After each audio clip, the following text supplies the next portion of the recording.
Psychiatry, Chapter 6. Now we come to the work of a psychiatrist. So what are we talking about here?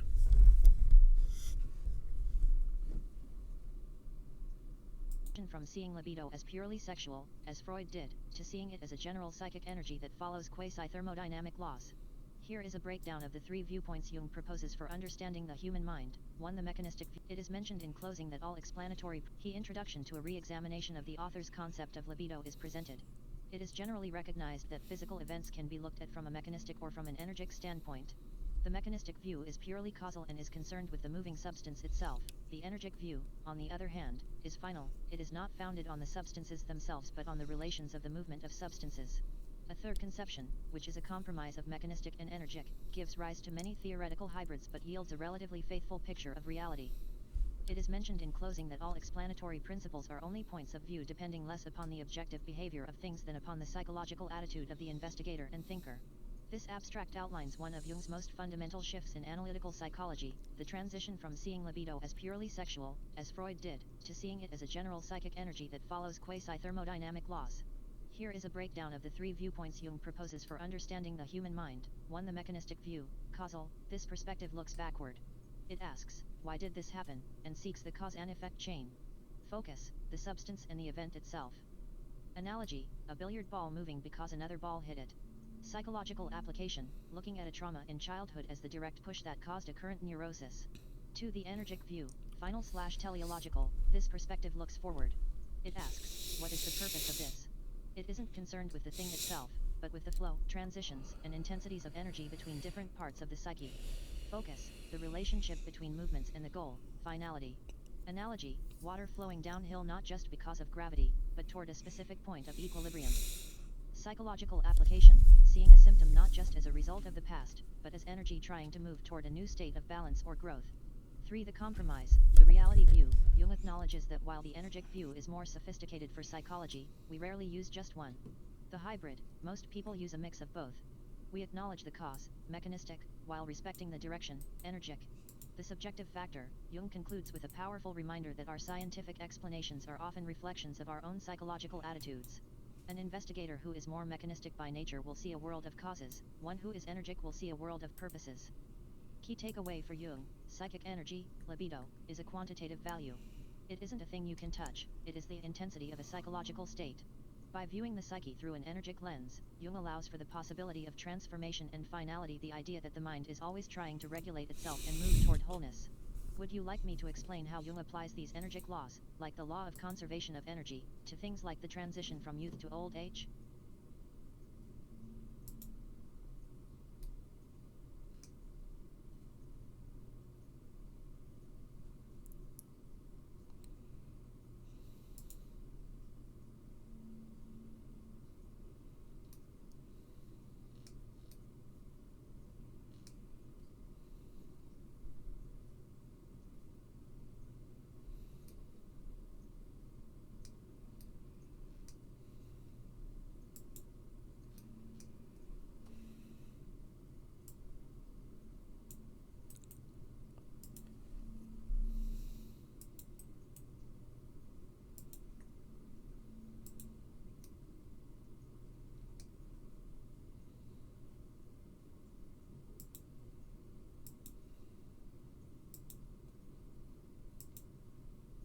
In this section of the collected works, C.G. Jung establishes a foundational framework for understanding the movement of the libido, or general life interest, by contrasting the mechanistic and energetic perspectives.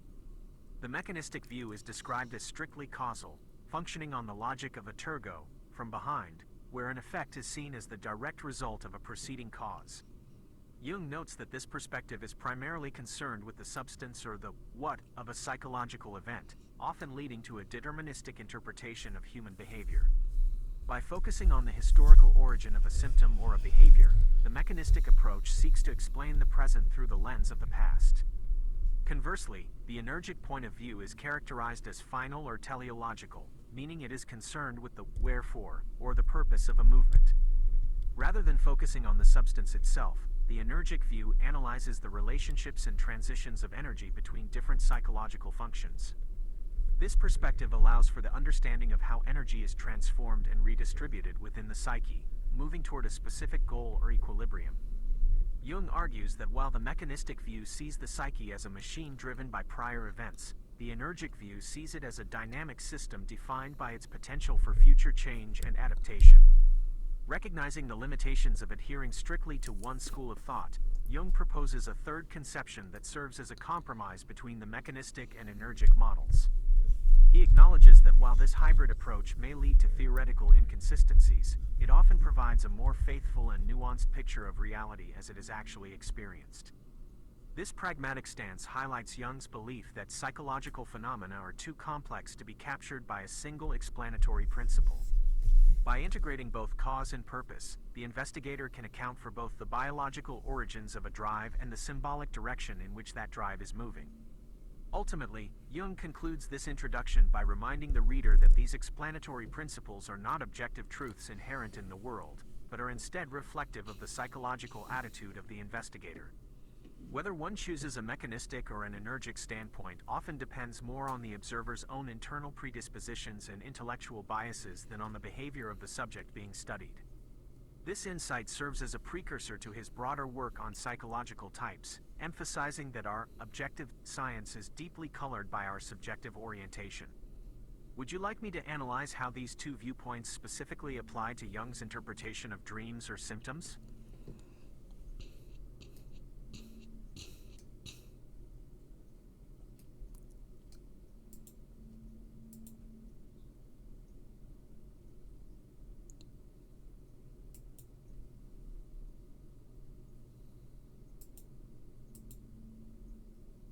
The transition of psychology from a branch of speculative philosophy to a formal natural science is a central theme in Jung's historical review of the unconscious. Prior to the 17th century, the study of the soul was largely a subjective endeavor, dominated by theological doctrines and metaphysical assertions that lacked an empirical foundation. Jung credits Christian von Wolff with a pivotal shift in this trajectory by introducing the concept of empirical psychology.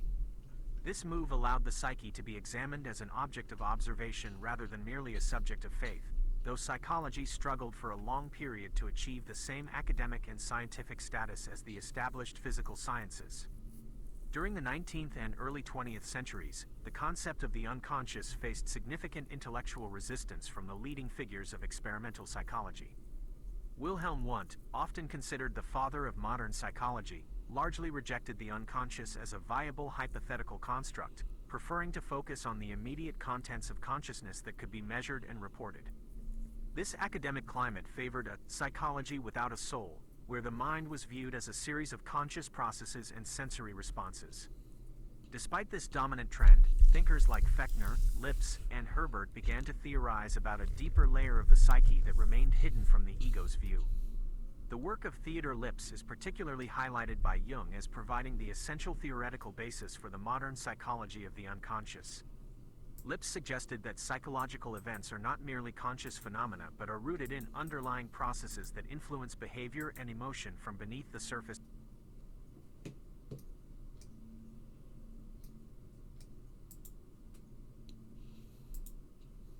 The transition of psychology from a branch of speculative philosophy to a formal natural science is a central theme in Jung's historical review of the unconscious. Prior to the 17th century, the study of the soul was largely a subjective endeavor, dominated by theological doctrines and metaphysical assertions that lacked an empirical foundation. Jung credits Christian von Wolff with a pivotal shift in this trajectory by introducing the concept of empirical psychology. This move allowed the psyche to be examined as an object of observation rather than merely a subject of faith, though psychology struggled for a long period to achieve the same academic and scientific status as the established physical sciences. During the 19th and early 20th centuries, the concept of the unconscious faced significant intellectual resistance from the leading figures of experimental psychology. Wilhelm Wundt, often considered the father of modern psychology, largely rejected the unconscious as a viable hypothetical construct, preferring to focus on the immediate contents of consciousness that could be measured and reported. This academic climate favored a psychology without a soul, where the mind was viewed as a series of conscious processes and sensory responses. Despite this dominant trend, thinkers like Fechner, Lipps, and Herbert began to theorize about a deeper layer of the psyche that remained hidden from the ego's view. The work of Theodor Lipps is particularly highlighted by Jung as providing the essential theoretical basis for the modern psychology of the unconscious. Lipps suggested that psychological events are not merely conscious phenomena but are rooted in underlying processes that influence behavior and emotion from beneath the surface of awareness. This insight paved the way for the exploration of how various psychological functions operate autonomously, independent of the individual's will or conscious intention. Jung notes that these early pioneers foretold the immense significance the unconscious would eventually hold in clinical and analytical practices. Even with these early precursors, the hypothesis of the unconscious remained a controversial and frequently dismissed idea for many decades. The resistance to acknowledging an autonomous part of the mind stemmed from a deep-seated rationalism that sought to keep the human intellect in a position of absolute control. Jung's historical perspective serves to show that the discovery of the unconscious was not a sudden accident of the Freudian era, but a slow, resisted maturation of thought. By understanding this lineage, one can better appreciate how the unconscious evolved from a philosophical soul into a dynamic, empirical reality.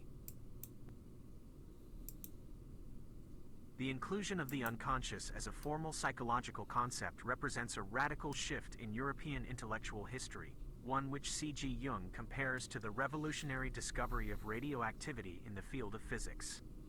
By moving beyond the limitations of subliminal consciousness, a term first posited by Frederick Myers in 1886, psychology began to acknowledge a vast, hidden dimension of the human experience that operates outside the direct control of the ego. This shift was met with significant resistance from established academics like Wilhelm Wundt, whose objections Jung systematically rebuts.